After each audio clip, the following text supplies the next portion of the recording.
How about them tops, son? All day, SEC boys. SEC, they supposed to be SEC. Crazy all day, baby. You're listening to the Red Out Podcast.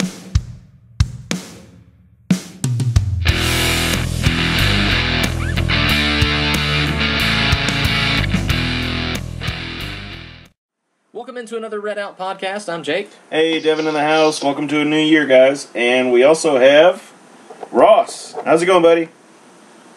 Doing great, especially after Saturday, guys. Seriously. I mean, that just makes the whole, it's a whole new year.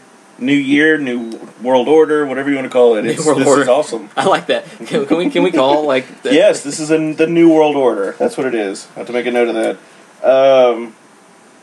If I can write. Yeah, Devin also, like me, has terrible penmanship, so... You can read it. You can't read mine, no. Yours looks like a calligrapher for a courtroom. I mean, that's all I've seen. That's special code. Just means you can't copy my notes, because you can't read it. No one can cheat off my paper because they can't read it. No. It's excellent. Unless they're blind. Or, or nursing majors. Dyslexic. Pharmacy majors might be able to read that, because they can read doctor's notes. So, I guess we'll start off with winners and losers. My obvious one is losers, New Year hangover peeps. I don't even have one this year. I don't have one either, but winners, old people. Why old people? Because they went to bed early and they woke up and they're just like, whatever, it's a new year, so what?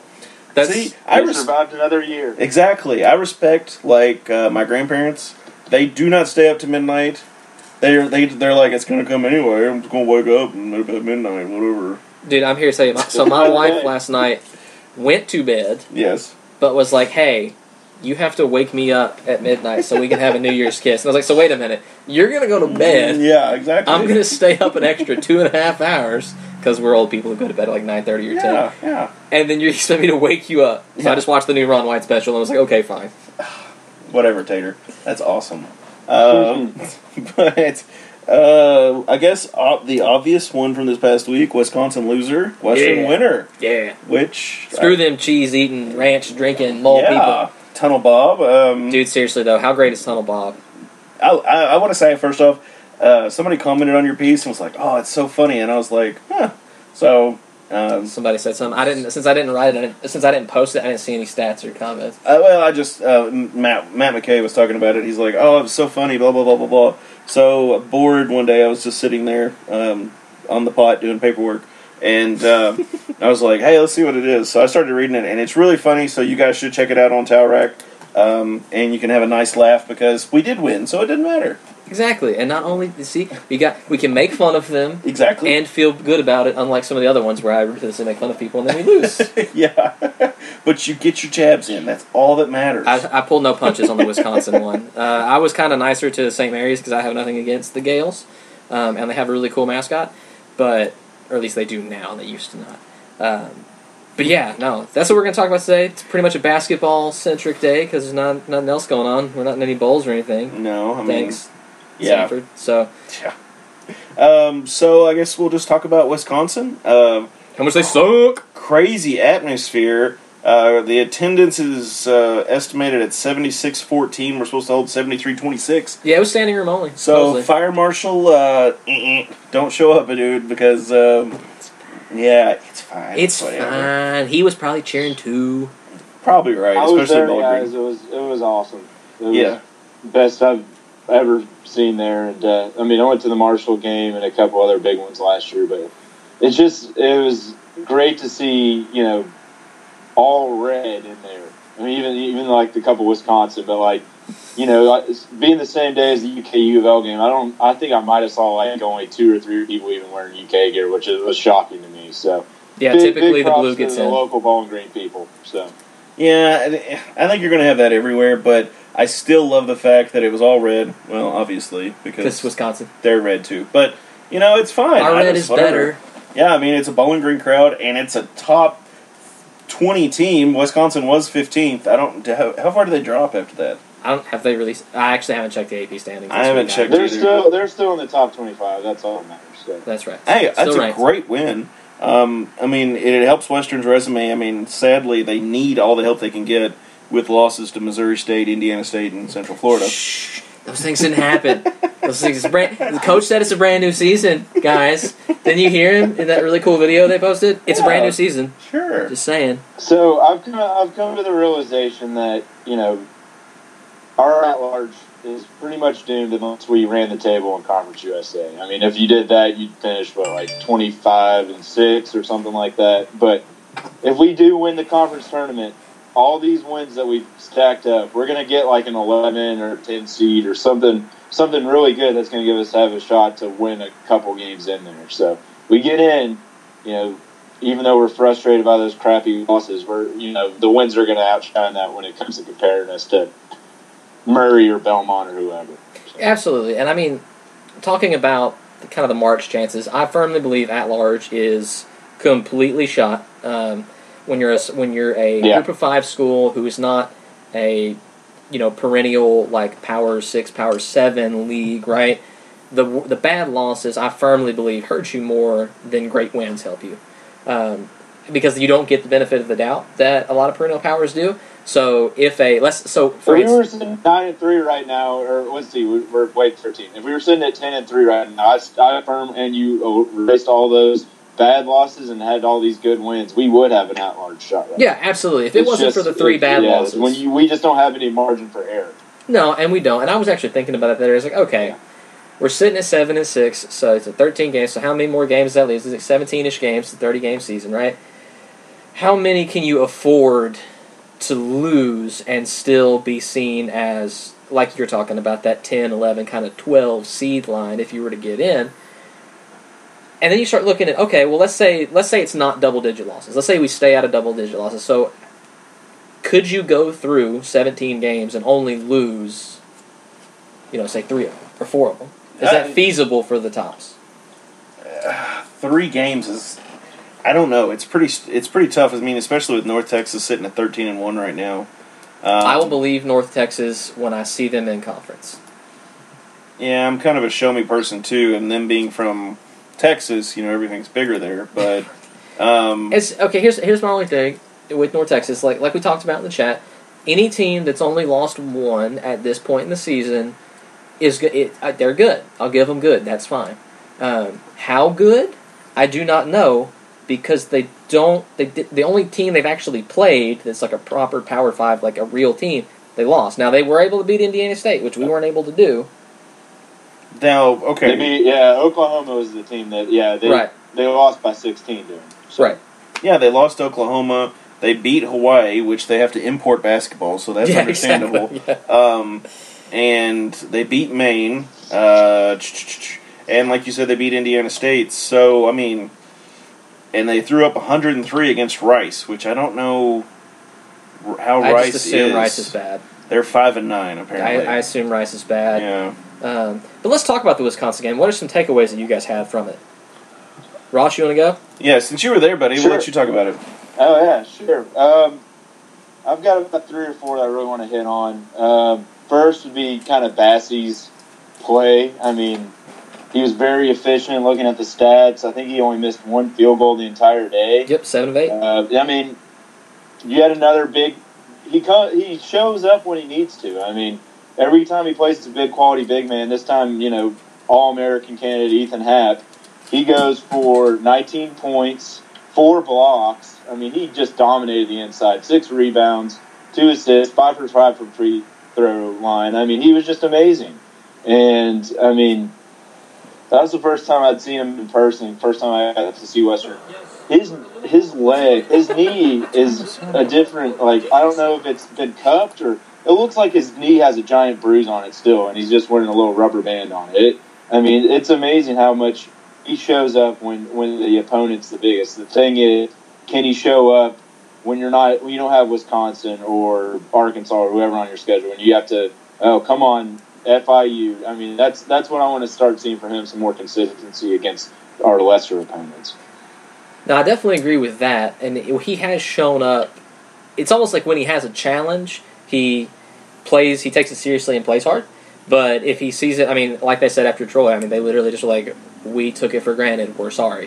Which I appreciate, the honesty. But at the same time, it's like, man, just when you guys get your stuff together, you absolutely are a force to be reckoned with. And that's kind of what Stan said after the game, he's like, look, we got glimpses of how good you guys could be when you had your stuff together against St. Mary's, and I think his term was, we got an eye full of it against Wisconsin.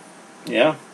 Completely agree. I mean, they show up for Arkansas, West Virginia, those big teams in Wisconsin. I mean, and it's like, we need you to show up for The Charlotte, yeah. ODU, Missouri State, Troy, like you were talking about. And I think Troy was probably the lowest point this season. Yeah, so far. Knock on wood. In the first season, because now there's a second season. It's brand new. Everything's reset. It's a new world order. Yes, new world order. Well, to go back to the game, some other people I really wanted to hit on. Welcome back, Jake Omer. Yeah, right? Jake's got to stick together. He did exactly what I think his potential is. I don't think he's ever going to be a starter anymore. He's ever going to be a star or whatever. But you can depend on him to play 5 to 7 minutes a game, hit 1 or 2 big threes, and not screw up. Just be a little, not have your play drop off whenever Banton's not in the game, or if Hollingsworth or Anderson need a break. You can put Jake in there, and just know that you're going to get some solid play. And I think that the crowd went nuts when he hit that three. It was amazing, and that block was awesome. I was about to say, and he's going to get a block every game from now on, right? Like he's going to block other small white guards. Yeah, I mean, anytime you can get in is great. That exactly. Well, the thing is that we were complaining is they weren't extending that bench, and it was the most frustrating part. And you could see, like, why aren't you benching Hollingsworth when he's having a bad game? And, like, why aren't you extending the lineups where you're playing more of the hot hand instead of, like, living and dying with bad shooting performances? Yeah, you have to trust your bench when you've got the players. I mean, we've talked about Omer kind of getting either he's got confidence issues or maybe he feels like he was recruited over or whatever. But we've seen if he gets a shot, honestly, he can still play and provide valuable minutes. Like I said, even if it's just to get the team and the crowd back in it, or to provide a breather for, say, a Banton or a Hollingsworth or whoever, he just needs a shot. Yeah. I mean, he got in there for 16 minutes, looks like. But it still looks like Stans he's got the hunk of the team he's got 5 guys he's going to get the majority minutes to, basically. And I mean, that's not uncommon. That's fine, yeah. I'm good with that. It's just, and it seems like, I mean, you can't really complain with this because they beat Wisconsin. So it's like, maybe this group of guys is where it is. So speaking of that, how big a loss is Merrick Nelson? Meh. Yeah. Meh. Minimal. You guys have. I mean, I think he's an energy guy. He's not gonna be one of those who pouts when he doesn't get the ball and score. And I mean, he's proven like, okay, he'll hustle for you. But I mean, I set the over under at 2.5 games. Him being out. Maybe after seeing this, maybe Stansbury really makes an example, puts him out for 5. But who knows? I mean, hopefully he comes back focused and the message is sent. I mean, I think the real person we all got to be excited about after Saturday's win is Banton. Yeah, absolutely. You can see the last 2 games. He went from Washington where he was allergic to defense pretty much most of the season, but he couldn't even string together a pass without turning the ball over or anything like that. I mean, he was 2 points from a triple-double, 13 rebounds, 11 assists. Yep. I mean, he was just, you can really see that his height, I mean, he was pretty much playing the point guard on offense and the 4 on defense. It was amazing to see. Well, do you think his improved defensive production in this could be related to going to man, so that he doesn't necessarily have to understand the switching of the zone? I could see that, and I could see that they're trying to switch him off of the smaller guards that are just going to be able to run around him. Because obviously with that new height that he has, that he's not completely used to, he's a baby deer out there. He just doesn't feel confident in front of those smaller guards. I just think it's funny when you say he has new height. It's like, what's he on stilts? What the hell's going on? Yeah, he's actually. Those are actually not his real legs. Those are not. Those are completely synthetic. Yeah. Well, I mean, it's like the Anthony Davis situation. He went from 6'3", 6'4" to 6'8", 6'9" in last year or two. So he went from just being a normal guard to a 6'8" point guard, which is just crazy.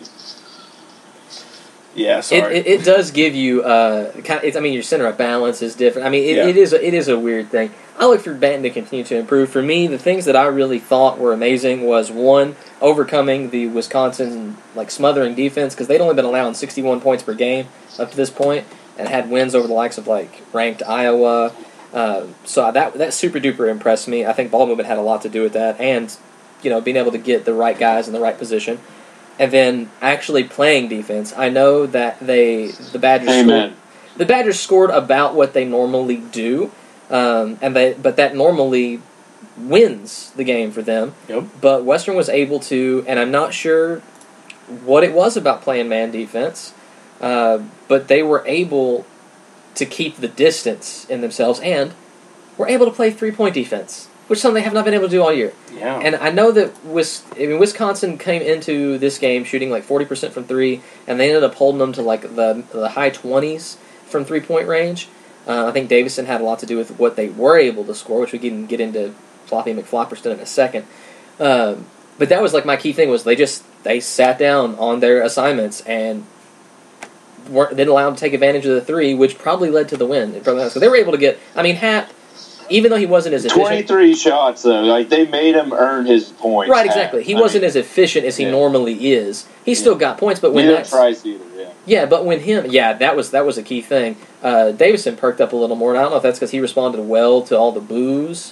Which, by the way, how awesome was that? Because we weren't there. Was that great? Just hearing people curse him the entire game. It was great, and then it was how long can they sustain this? It's not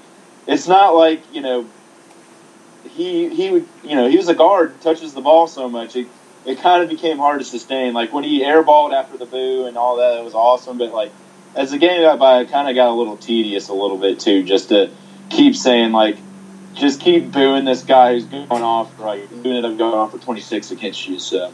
Yeah, I mean, he got his, but like you say, when him and Happ aren't super, of course I actually don't know how efficient Davison was, but when the bulk of your points come from 2 guys and they don't, hit you for 30 apiece, there's not a lot they can say. Even if they have a good game, the rest of your guys were single-digit scorers. So, piss off?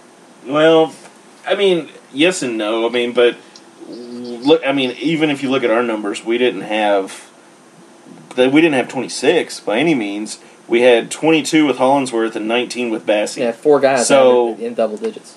Yeah, but that's 16, 15. And Anderson, all 15 and 16. That's everybody pretty much, nutted up and played, pretty much up to their potential. You just saw guys, nobody was really forcing shots. Nobody was, Hollinsworth just lived off that little, drive to the basket, step back jumper that's probably his best move. And it was just amazing to see all the balance with the scoring, too. I think my biggest shock looking at the shot chart here is there was only 1 3-pointer made on that left wing, or the upper wing if you're looking at it, and that was by Pretzi, and that guy wasn't even a starter. He was just on the bench. For Wisconsin, yeah. That's wild. That to just be able to deny him, on that right side of the wing, it's crazy. That wing was done. Whoever had that side, but, whoever locked him down, and that's another thing. I will say that I do not, and I don't think we should, as fans, expect the level of second half performance that we got night in and night out from the Tops. I think that is I don't know if it's a ceiling, but it's darn near close to it about how well they can play. But I do think that first half-ish, only being down 4 to one of the best teams in the country, I think that is a nice median level of play that fans should expect night in and night out from the Tops, whether home or away, aside from maybe 1 or 2 clunkers that they put out there. And I think that level of performance is good enough to beat the rest of the teams that they play, and frankly, most of the teams they'll see, even if they get to the tournament, to be perfectly honest with you. It's a maturity issue, is the complete issue with this team, with last year's team. With the 2018 team, it's a maturity issue, obviously, because either you look at teams and you say, psh, why do I have to prepare for them? It's Troy.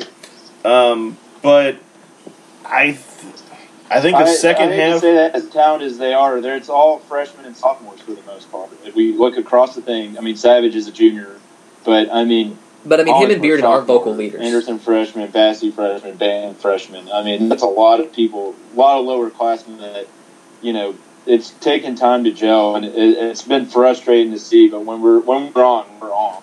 Yeah, and this is like the most exciting and equally frustrating Dr. Jekyll, Mr. Hyde sort of team.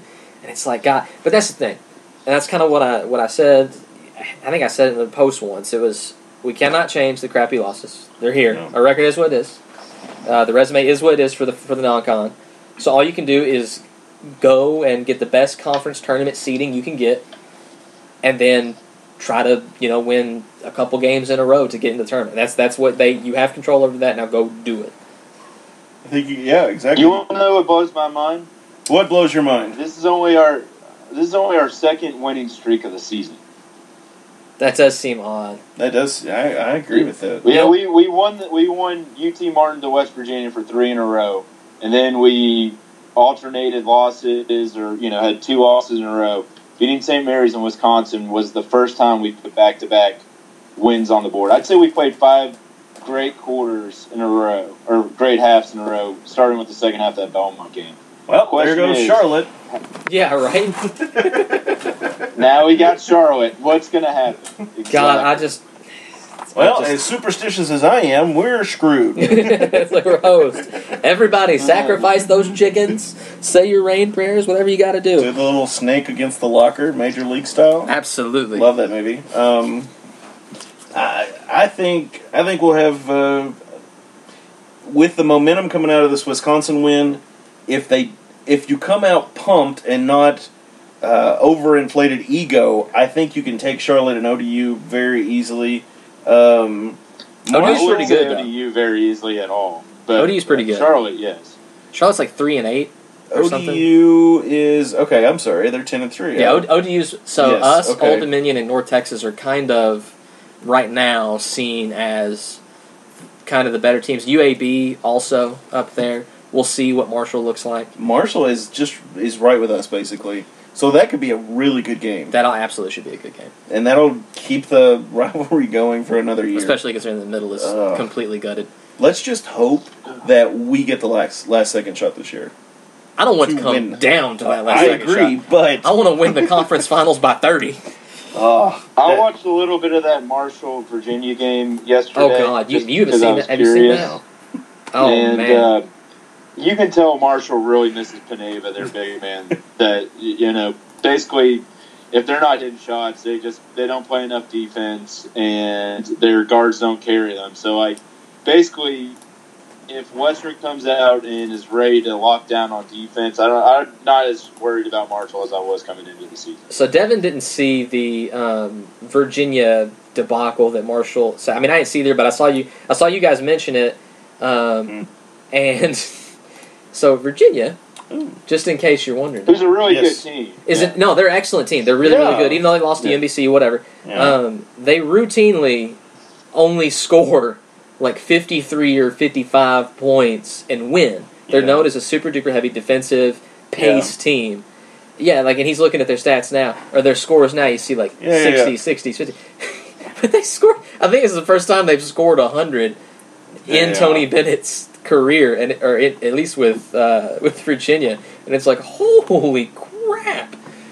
I'm averaging the points right now, just in case y'all hear my phone clicking. You can go and click on it if you go to their statistics up there at the top. Oh, you suck, dude. Just let me have my math. That's fine. No, so I think that we can just put a bow on the Wisconsin. It's an excellent victory. It was a well balanced thing. Defense stood out to me, and hopefully we can go, into the conference not with our head up our butts.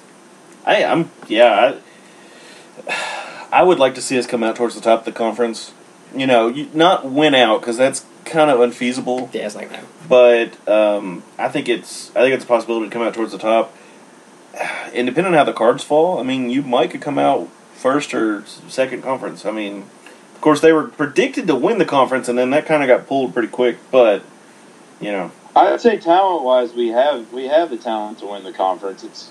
And we've already shown we have the potential to do it. It's just, can we? Looking at the standings, we said North Texas, but we know they haven't played anybody. Yep. And we've got Old Dominion, who plays that Virginia slowdown style. We handled them 3 times last season. Yep. So, I think, we take care of business against Charlotte on Thursday, and, as long as old, Dr. Jekyll and Mr. Hyde doesn't show up, I don't see that being a problem with their rebuilding style. But Old Dominion will really be a big bellwether game for us this Saturday. I'm just convinced on the road. If we win that, we're turning the corner. We'd be on a 4-game winning streak, and then we can really just say, okay, this team has been through some stuff, but let's turn the page, and we're going to establish ourselves. So we'll see. Okay, so just kind of looking ahead here, Western is predicted to win by 87%. According to the BPI. According to, yes, the ESPN's BPI Basketball Power Index, we're supposed to win. So that's positive. I mean, yeah, Charlotte's not a very good team. Though I will say, I want to kind of retract the statement that I was going to make fun of them for losing to, like, Charleston.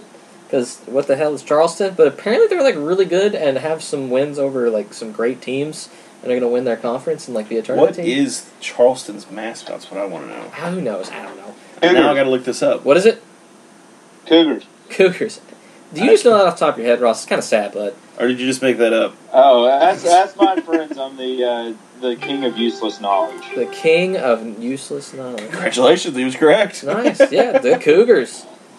Which is awesome. I mean, Cougars are awesome. I agree. Charles. Yeah. I agree. Yeah.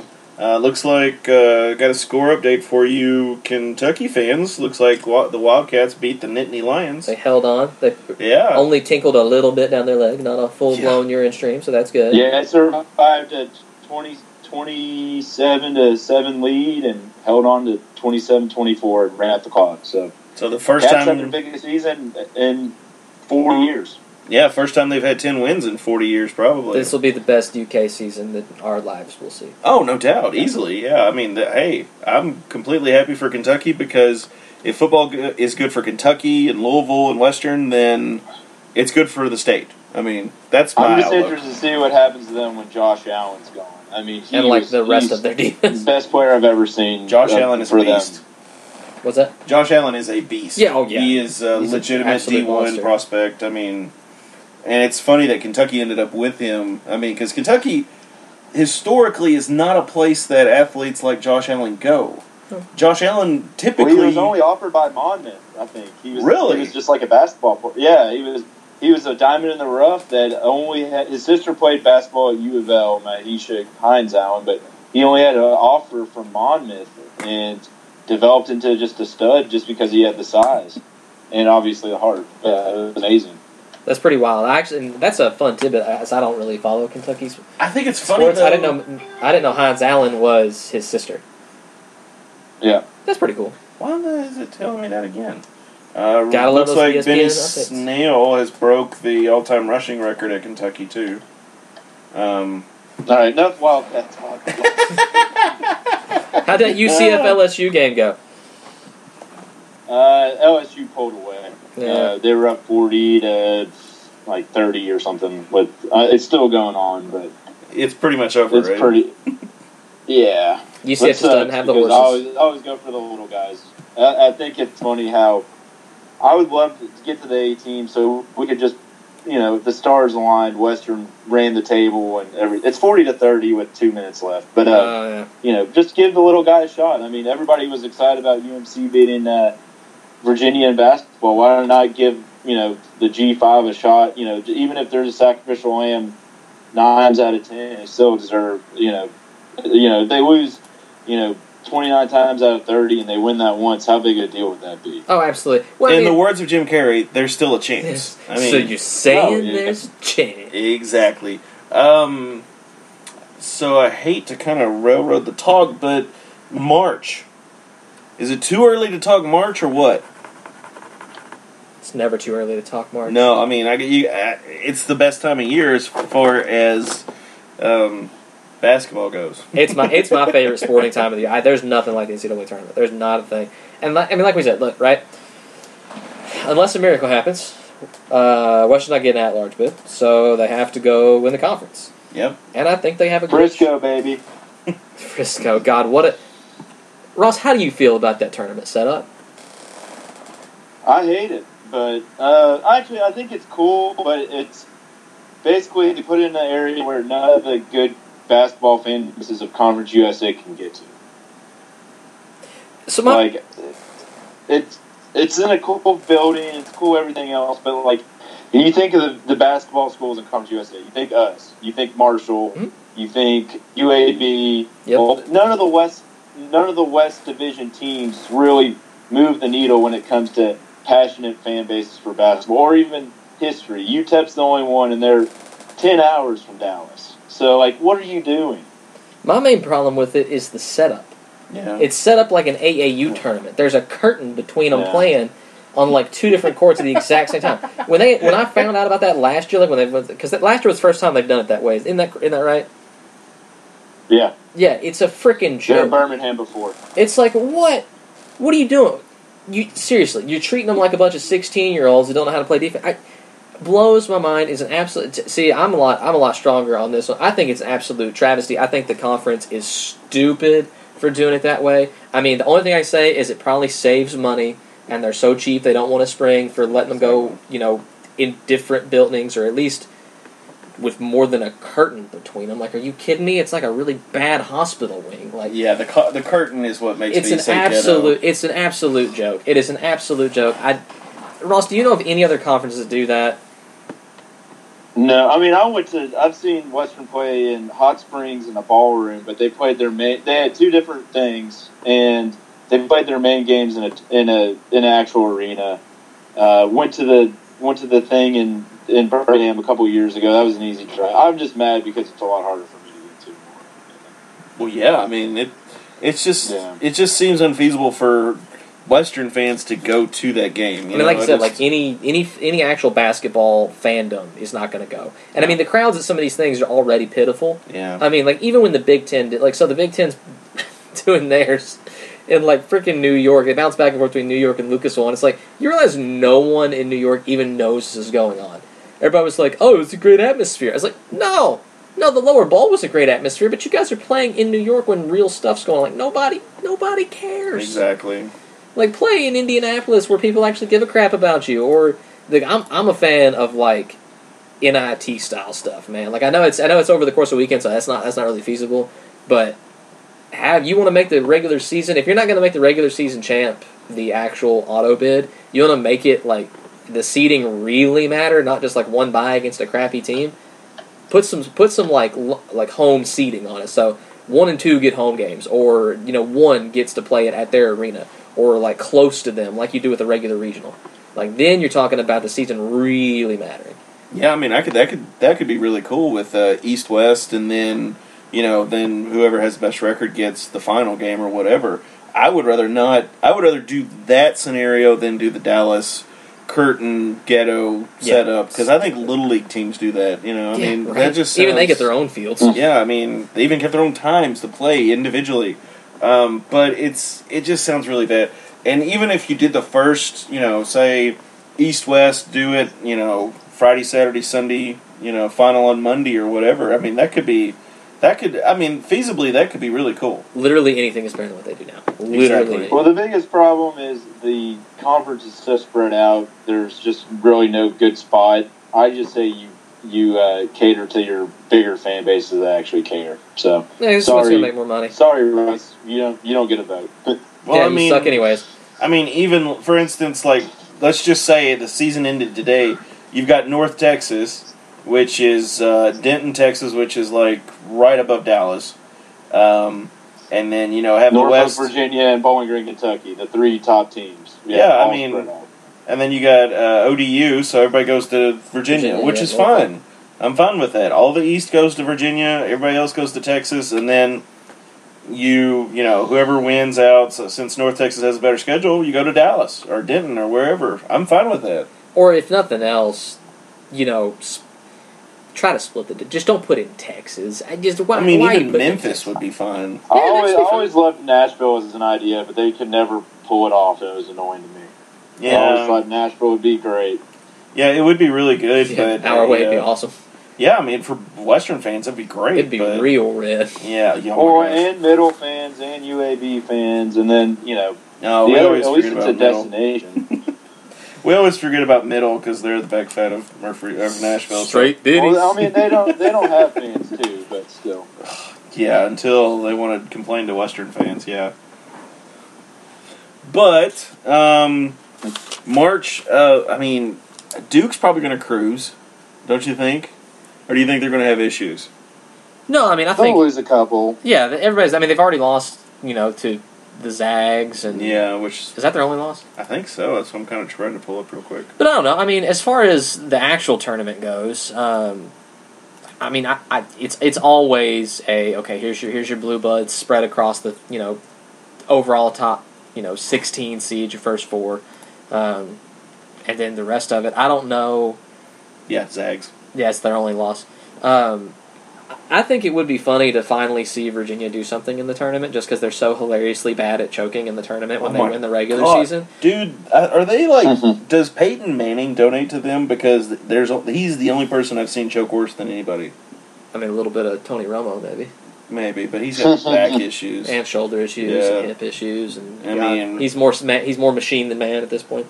Peyton chokes so much he has neck injuries. Yeah, right. I'm just saying, but yeah. I don't know. I mean, it's going to be to break the streak. I think that would be fun to see, even though I hate watching them play because it's the most boring style of basketball. Boring. It's like that's one of the things that made me sad about. I hate saying I love Chris Mack to death at Louisville, but he also plays a very slow down, at least defense wise, like pack line style of defense, and you're just like, man, he's going to control pace and he's going to win some games, but it is not as exciting as like smothery passing lane defense. I mean, you almost want, like, as bad as it sounds, and I hate to say this because I hate Duke, they're exciting to watch because of R.J. Barrett, Zion. Sir dunks a lot of them. Yeah, I mean, he may weigh 295 pounds, but he's still I'm so tired of people making fun of his weight. Like, you know what? He's that heavy, and he dunks from the free throw line. Imagine if he lost 20 pounds. Dude, I'm not making fun of him. Well, no, but I mean, that's fat. I can make fun of fat people. Okay? That's true. So that's true. Big you guys can't say anything about it. It's like black on black. You can't do that stuff. But yeah, I mean, I'm completely fine with that. I mean, who says he's not pulling like a Dragon Ball Z and like takes off a belt and it weighed like 95 pounds? I mean, who knows? But that is funny. Completely went over Ross's head. That would be so funny if it turns out he had like 15 pounds in each shoe. Yeah, and he's like, and he takes them off like for the tournament, and it's like, yep, he just done it from half court. I don't know if we've never seen that. This is like Michael Jordan in Space Jam. What's going on out here? He's got the special sauce. He's got the magic stuff. Oh my gosh. So I mean, it's kind of short, but. Well, I mean, it's a short week. It's been the holidays. Yeah. I don't think we have to go forever. Do you guys want to talk about kind of the best stories from this year? Yeah, I'm completely good with that. Ross, let's let you take over since you penned the wonderful article about it. Yeah, I was kind of thinking of just some year-end wrap-up pieces for the website, and got me thinking like, what were the top stories for WK fans in 2018? I kind of think this year or 2018, I guess last year, now because we're January 1st, but this year was kind of a transition year. Whether it be, women's basketball losing Michelle Carter to Cincinnati, and now we're obviously struggling to start with the Collins Cup, where obviously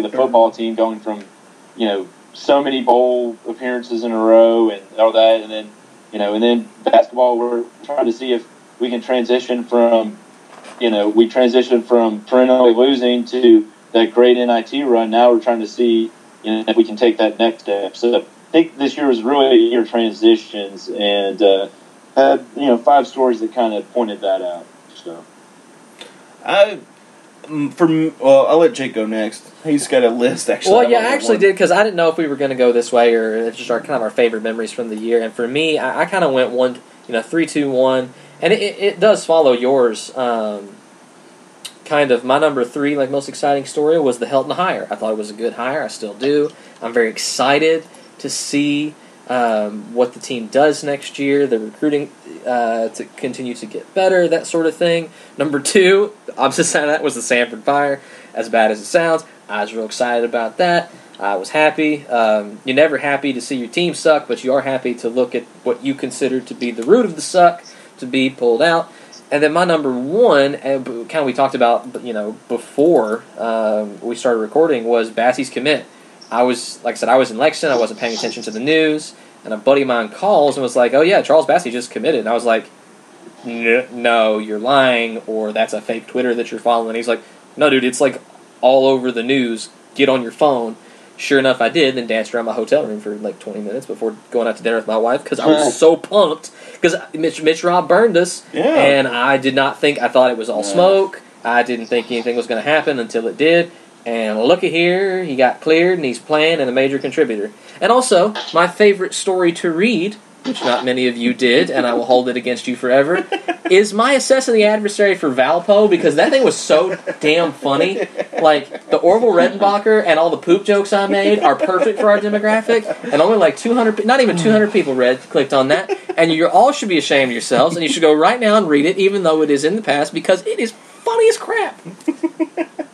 I think that's been a great addition to the website, and kind of what I wrapped up in that other piece I wrote, the most viewed, is this year was just a big year for the website when it came to growth. Adding this podcast is a partnership, and then we're up to 7 writers, 7 different unique voices.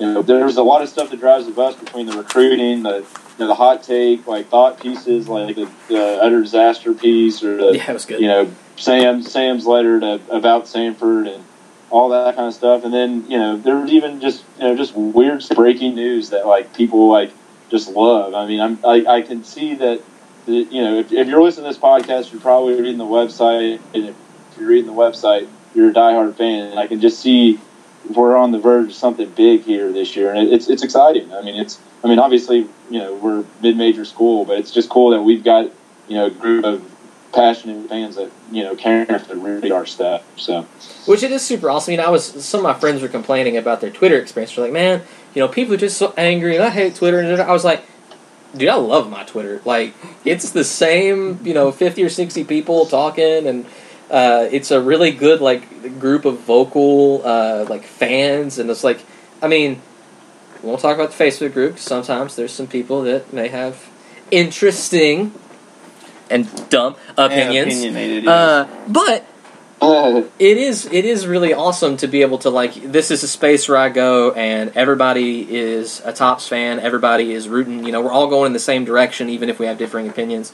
And I mean, I started reading the Towel Rack while I was in law school because I had been on like Underdog Dynasty quite a bit, but their coverage kind of tapered off like after my first year, like 1L year for like topper stuff. And so I don't know if it was Fletcher that I clicked on or like how I found it, or if it was suggested when I started my first Twitter, but I was like, oh, this is a website that like actually writes stuff all the time. And like even back then when I was just like, I would like randomly tweet at you guys because I was like, I need more topper content because there's not enough out there. And I think that's what the Towel Rack's doing now. I mean, how many articles to get put out there's no during a week? I mean, it's pretty impressive. Yeah, I mean, it's usually at least 7, at least 1 a day if you kind of average it out. Obviously, this time it's been a little slow, but like, you got to thank Fletcher for coming up with that idea and driving the buzz and kind of giving us all our own control to kind of make it each of our own little thing too. It's like, I always just like being the voice of the fans. I don't really want to be like a part of the media. I think, we can say stuff that, Brad from the Bowling Green Daily News can't say or Chad couldn't say. It's like we can call out a coach when he sucks. We can call out, players when they're being dumbasses and getting DUIs and everything like that. And, that's what fans want, I think, at the end of the day. We can talk about Tunnel Bob and make fun of people from Wisconsin for mainlining cheese and snorting ranch powder. Yeah, I mean, my experience, I'll tell you this. Jake and I, when we first started this, we were trying to come up with a name, and we were bouncing a lot of ideas off each other, and the Towel Rack came up, and it was like, oh, that is such a sweet name. That would be dang it, so they got it. Yeah, man, if we'd have just thought about this, a few months ago, blah, blah, blah, blah, blah. But, like you said, I mean, we are really glad to have been brought on board because it kind of helps us because, I mean, usually it's just, before we came on board with Towel Rack, it was just us bouncing ideas off each other and it's a really small room. Yeah, when actually. you have two people talking about it. But it's kind of fun when the guys from Tower Rack and us start talking about the goofiness that we talk about sometimes. Bouncing ideas off each other and saying stuff. So 7 people are smarter than 2 for sure. Yeah, and I mean we have a lot of different views. We have different attitudes about stuff. We have different attitudes, and I hate everything. Yeah, Jake is. Jake is a very what's the word? A negative Nancy. I'm a contrarian. Curmudgeon? Yes, I'm a curmudgeon. Yes, I absolutely am. See, I try to be a realist. I try to give people the benefit of the doubt. We had a little debate. You like the green? Yeah, I do agree with people because I'm kind of non-confrontational with things. He is a very agreeable person. But, my thing is, the only thing I really try to stand up for people with is when some of these kids do something really stupid and people like to bombard them and say, oh, well, that was stupid. Yeah, it was stupid. He made a mistake. But because he's in such a spotlight, it seems to get hammered on him a lot more. Oh, dude, we've all done some real stupid stuff. And there's just not a camera on us all the time. Exactly. And if you had been under the spotlight as some of these kids, say Merrick Nelson or some of these other athletes that got in trouble this past 4 months or whatever, it would be really hard. Oh, yeah. And that's why I try to give these kids an extra foot. Give them a little bit, because it's like you got to give them a little bit. Give him a little more rope. He is under a spotlight. Yes, he made a mistake. But how many kids are arrested for marijuana or drinking or whatever, DUI charge? And it may probably just get dismissed and he'll get probation for it. I'm just hoping he doesn't ruin his life with this stupid choice that he made. But off of that tangent, my favorite stories. I've only got 2 written here. Is Mike Sanford being fired? Not because of him being fired, but a regime change needed to happen because we were not progressing. I hate it for the person. I hate it for his family. I hate it for his kid. Whatever, But that's the lifestyle he signed up for when he wanted to become a coach. If you wanted permanency and somewhere to stay full-time, you could teach, you could do a factory worker, you could do 100 different jobs, and you would stay in the same general area. I hate it happened to him. Coach Sanford is a great guy. I'm sure his family is going to land on their feet somewhere. Congratulations to him. My top favorite story, which was more of a footnote really than a top story, was... the players drafted Mike White and Iggy. Yeah, it was cool. I love it when our guys go to the next level and succeed. And are contributing, actually. And Yelder was a free agent, right? He was for a while. I actually don't know where he settled on. He may still be on practice. He's on the Chiefs now. I was going to say.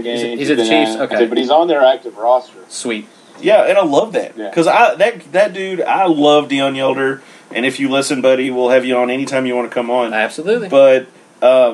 I always loved it because, it was one of those passes that when Mike White threw over the middle, it was like, where it's going. Yeah, and he's going to catch it. Mike White threw a bird box pass every time, and Yelder would pick it off. Yep, didn't matter. Of course, has anybody else seen that movie? Bird Box? No, I read the plot, and I was like, and hard passes. It's actually not bad. It's not my style. Yeah, I know, but you get bored some night, and you might be drinking or something, just... give it a shot. You know what you all should watch if you get bored and you want to be depressed for a little while? The Ballad of Buster Scruggs. I finally got around to watching that. I like that movie. You like that movie? I liked the first part, the singing cowboy. I thought it was hilarious. The singing cowboy was so funny. Yes, it was. But I will just go ahead and tell you guys, if you're watching it, if you don't like being... Spoiler alert. If you don't like being sad, don't watch it. There's a lot of sadness, but I thought it was... Well, it's a Coen Brothers movie. Everybody dies. Okay, pretty much, yeah. Okay, so... Spoiler alert, if you have not seen this movie and plan to, turn us off now. Right, because we're not going to talk anything meaningful the rest of this. No, but my issue with it... Okay, so Ross, you've seen it too, right? Have you seen the whole thing? Yeah. Okay, good. Yep. Okay, so the final story they tell, were they all dead?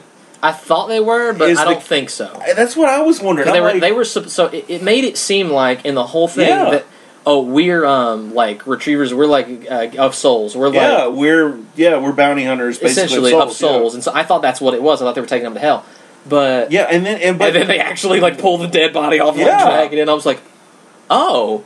So maybe it's not. But what killed me with the whole thing is they're trying to get the guy to stop, and they're like, he doesn't stop, and I was like, it's like crossing the river Styx. That's what it is. He never stopped. I mean, very clearly that's what it was supposed to be, but. No, I mean my saddest thing was that poor girl shoot herself in the face. Yes, I was about to say that one next. That was like that one was probably my favorite. That was such a cool story, and then that's my thing. It was my favorite because it was so historically accurate. Yeah. Like the way they talked to each other, and the way that like the end at the beginning, how they all sat there and ate, and it was the whole thing.